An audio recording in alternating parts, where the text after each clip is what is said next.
Денеска е третиот ден на интернационалниот Битола Шекспир фестивал, а италијанската танческа група Imperfect Dancers Company преку танци и кореографија со специфичен ракопис преплетен со визури на класичен и модерен балет и модерни танцови сегменти со голема енергија и емоции, на битолската театарска сцена синоќа ја донесоа Шекспировата трагедија Леди Макбет.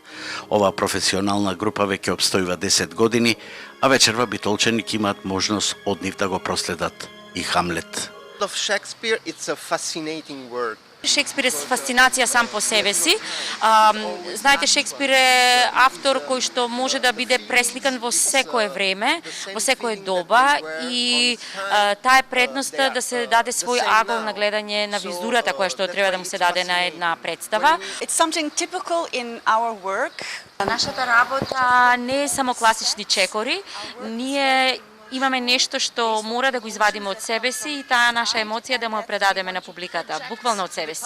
Седмото издание на овој фестивал ја привлече младата публика, за која покрај изведбите на делата од Шекспир е обезбедена и разновиднов програма. Битолски театар станува некаква точка, центар во кој што се собираат младите интелектуалци кои што ги се останати во градот. И токму затоа ние сакавме некакво цел пакет да обезбедиме за младите луѓе кои што гледаат театар, потоа да може да се опуштат и со пијачка да разговараат за она што го виделе. Во наредните денови ќе се представат актери од нове театарот од Шпанија со представата Јулија и Офелија до животни самоубиства.